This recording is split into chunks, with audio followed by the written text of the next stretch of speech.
사사기 5장. 그날 드보라와 아비노함의 아들 바락이 이런 노래를 불렀다. 이스라엘의 영도자들은 앞장서서 이끌고 백성들은 기꺼이 헌신하니 주님을 찬양하여라. 너희 왕들아 들어라. 너희 통치자들아 귀를 기울여라.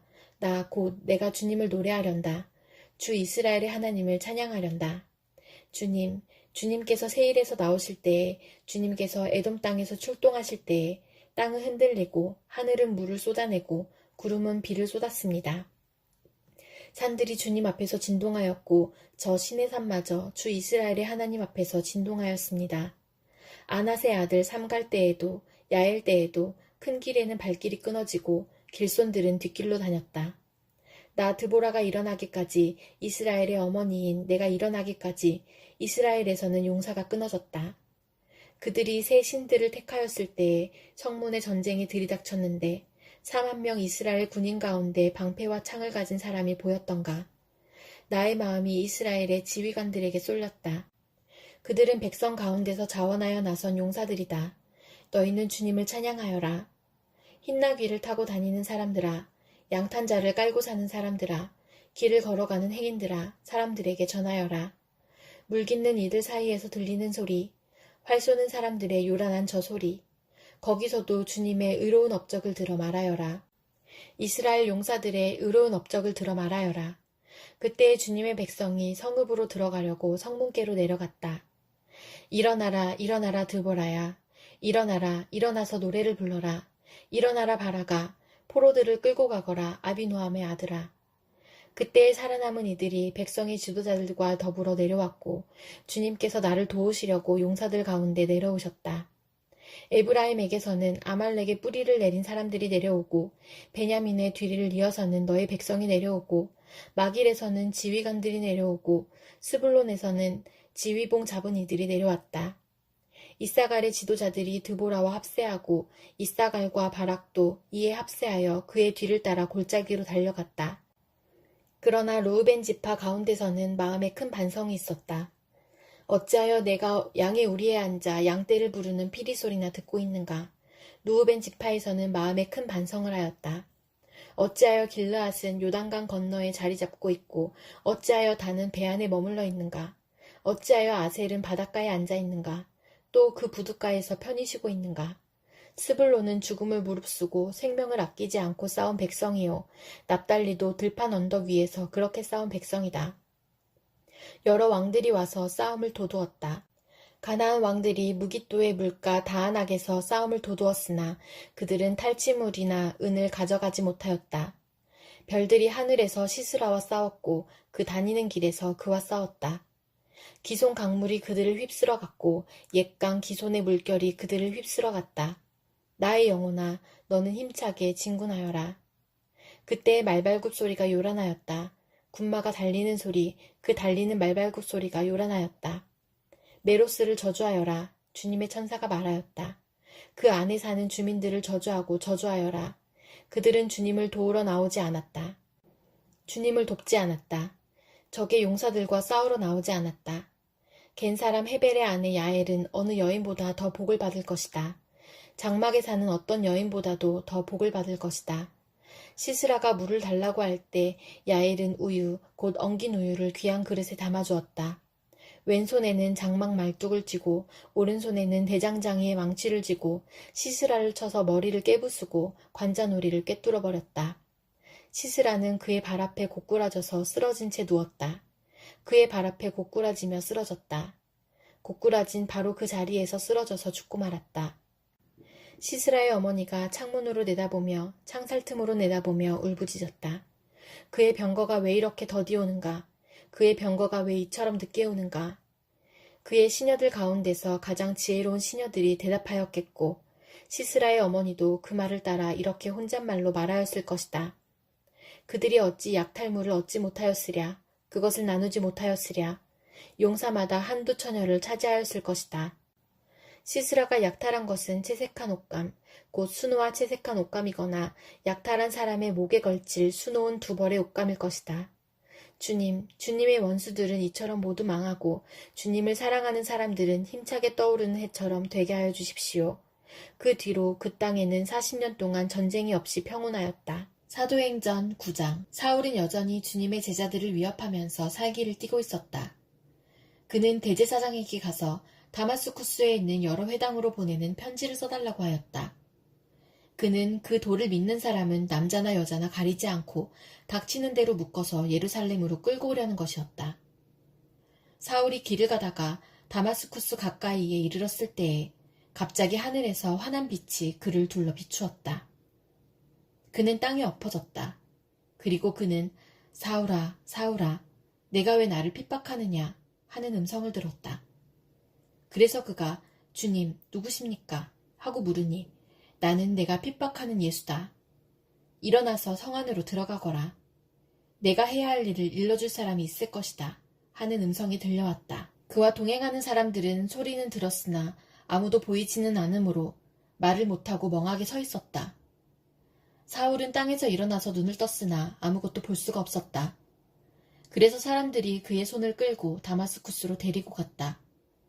그는 사흘 동안 앞을 보지 못하는 상태에서 먹지도 않고 마시지도 않았다.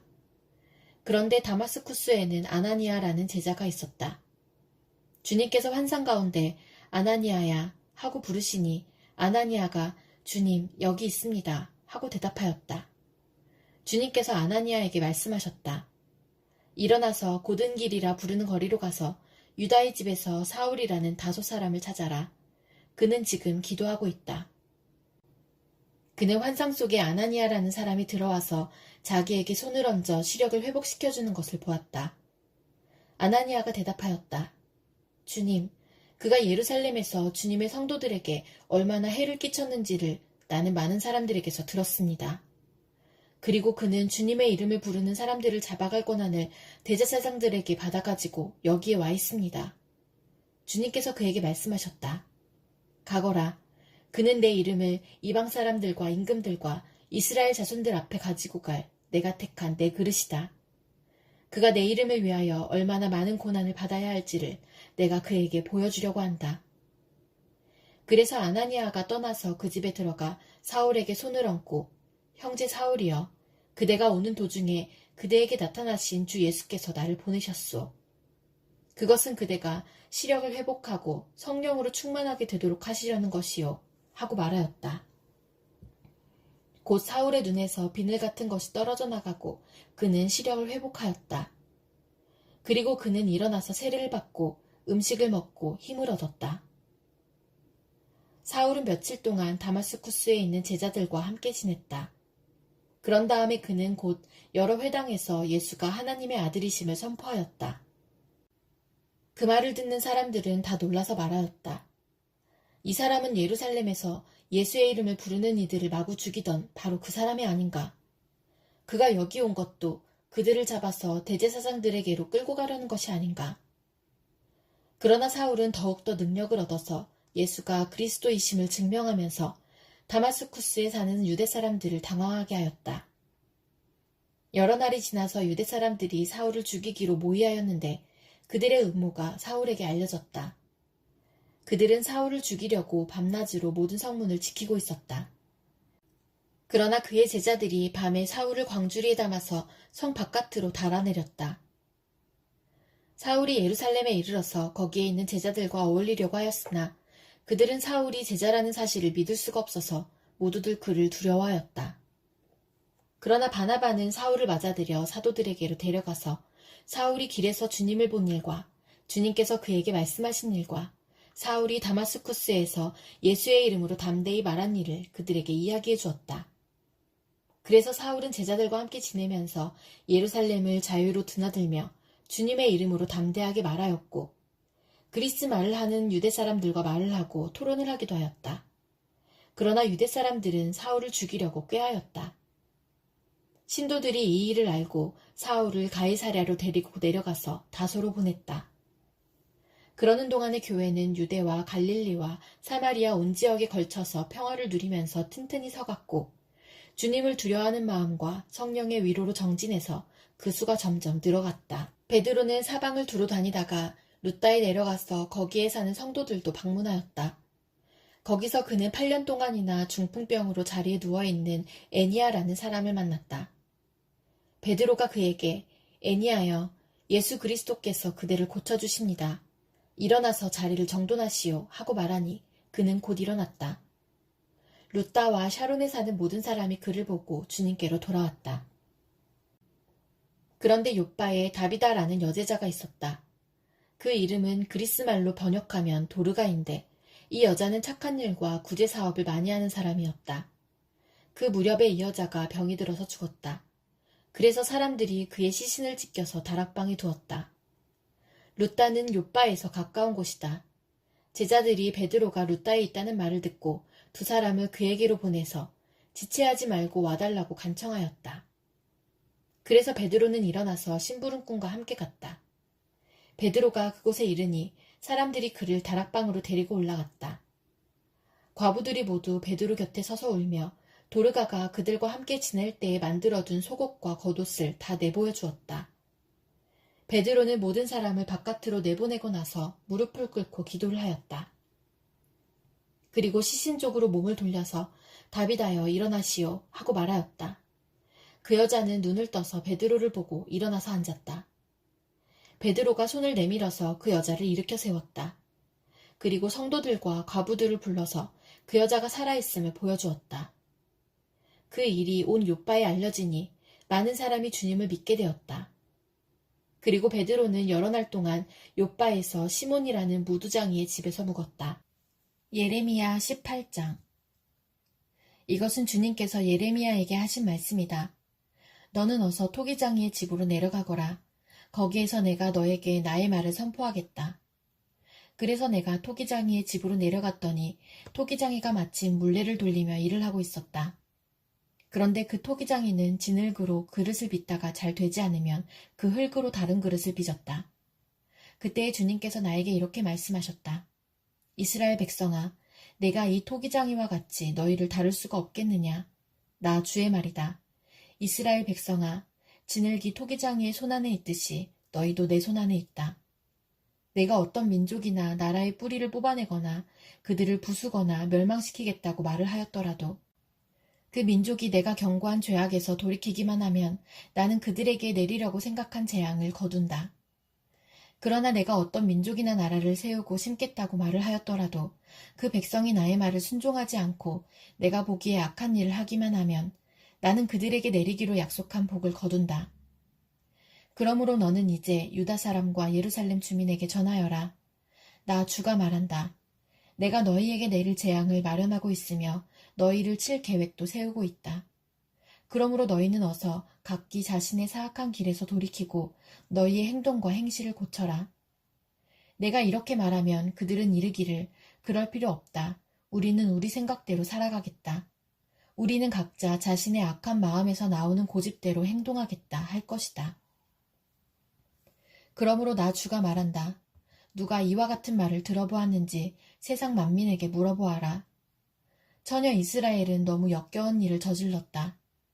레바논 산의 험준한 바위 봉우리에 눈이 없는 때가 있더냐. 거기에서 흘러내리는 시원한 물줄기가 마르는 일이 있더냐. 그러나 내 백성은 나를 잊어버리고 헛된 우상들에게 분향을 한다. 옛부터 걸어온 바른 길을 벗어나서 이정표도 없는 길로 들어섰다. 그들이 사는 땅을 황폐하게 만들어 영영 비웃음거리가 되게 하니 그곳을 지나가는 사람마다 놀라서 머리를 흔들며 비웃는다. 내가 그들을 원수 앞에서 흩어버리기를 동풍으로 흩어버리듯 할 것이며 그들이 재난을 당하는 날 내가 그들에게 등을 돌리고 내 얼굴을 보이지 않을 것이다. 백성이 나를 두고 이르기를 이제 예레미야를 죽일 계획을 세우자. 이 사람이 없어도 우리에게는 율법을 가르쳐줄 제사장이 있고 지혜를 가르쳐줄 현자가 있으며 말씀을 전하여줄 예언자가 있다. 그러니 어서 우리의 혀로 그를 헐뜯자. 그가 하는 모든 말을 무시하여 버리자 합니다. 주님, 저의 호소를 들어주십시오. 원수들이 저를 두고 하는 말을 들어보십시오. 선을 악으로 갚아도 되는 겁니까? 그런데도 그들은 제 목숨을 노려서 함정을 팠습니다.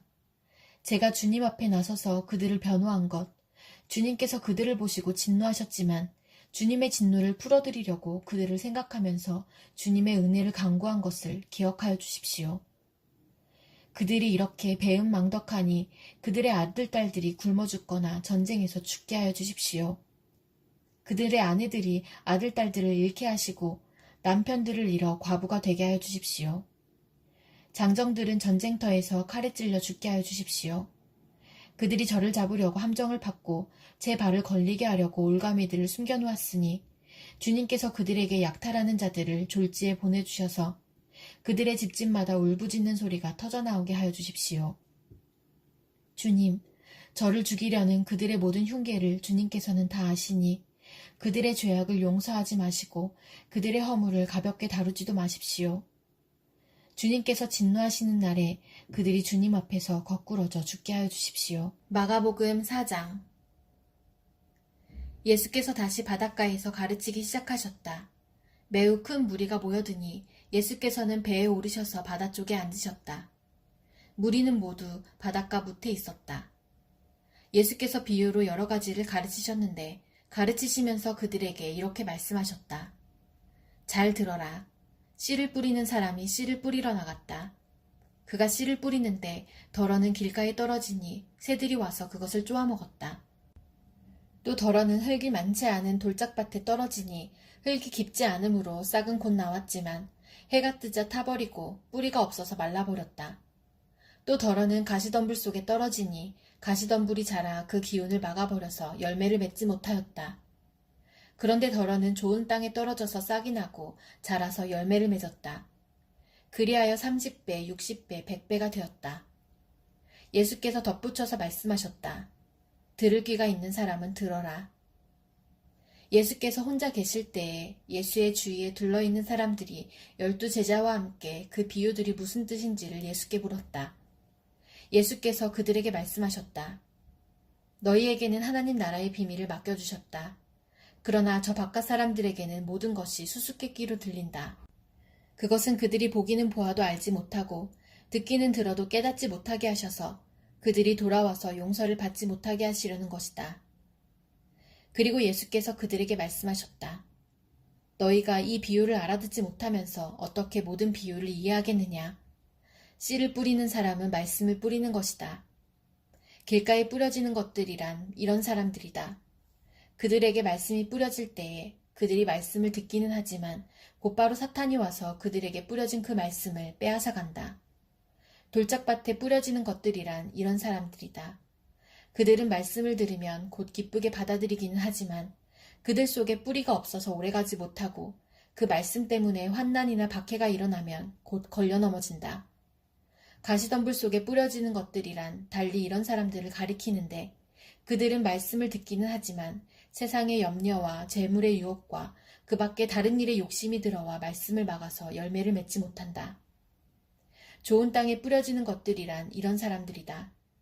그들은 말씀을 듣고 받아들여서 30배, 60배, 100배의 열매를 맺는다. 예수께서 그들에게 말씀하셨다. 사람이 등불을 가져다가 말 아래에나 침상 아래에 두겠느냐? 등경 위에다가 두지 않겠느냐? 숨겨둔 것은 드러나고 감추어둔 것은 나타나기 마련이다. 들을 귀가 있는 사람은 들어라. 예수께서 그들에게 말씀하셨다. 너희는 새겨들어라. 너희가 되질하여 주는 만큼 너희에게 되질하여 주실 것이요 덤으로 더 주실 것이다. 가진 사람은 더 받을 것이요 가지지 못한 사람은 그 가진 것마저 빼앗길 것이다. 예수께서 또 말씀하셨다. 하나님 나라는 이렇게 비유할 수 있다. 어떤 사람이 땅에 씨를 뿌려놓고 밤낮 자고 일어나고 하는 사이에 그 씨에서 싹이 나고 자라지만 그 사람은 어떻게 그렇게 되는지를 알지 못한다. 땅이 저절로 열매를 맺게 하는데 처음에는 싹을 내고 그 다음에는 이삭을 내고 또 그 다음에는 이삭에 알찬 나달을 낸다. 열매가 익으면 곧 낫을 댄다. 추수 때가 왔기 때문이다. 예수께서 또 말씀하셨다. 우리가 하나님의 나라를 어떻게 비길까? 또는 무슨 비유로 그것을 나타낼까? 겨자씨와 같으니 그것은 땅에 심을 때에는 세상에 있는 어떤 씨보다도 더 작다. 그러나 심고 나면 자라서 어떤 풀보다 더 큰 가지들을 뻗어 공중의 새들이 그 그늘에 깃들일 수 있게 된다. 예수께서는 그들이 알아들을 수 있는 정도로 이와 같이 많은 비유로 말씀을 전하셨다. 비유가 아니면 말씀하지 않으셨으나 제자들에게는 따로 모든 것을 설명해 주셨다. 그날 저녁이 되었을 때에 예수께서 제자들에게 말씀하셨다. 바다 저쪽으로 건너가자. 그래서 그들은 무리를 남겨두고 예수를 배에 계신 그대로 모시고 갔는데 다른 배들도 함께 따라갔다. 그런데 거센 바람이 일어나서 파도가 배 안으로 덮쳐 들어오므로 물이 배에 벌써 가득 찼다. 예수께서는 고물에서 베개를 베고 주무시고 계셨다. 제자들이 예수를 깨우며 말하였다. 선생님, 우리가 죽게 되었는데도 아무렇지도 않으십니까? 예수께서 일어나 바람을 꾸짖으시고 바다더러 고요하고 잠잠하여라 하고 말씀하시니 바람이 그치고 아주 고요해졌다. 예수께서 그들에게 말씀하셨다. 왜들 무서워하느냐? 아직도 믿음이 없느냐? 그들은 큰 두려움에 사로잡혀서 서로 말하였다. 이분이 누구이기에 바람과 바다까지도 그에게 복종하는가?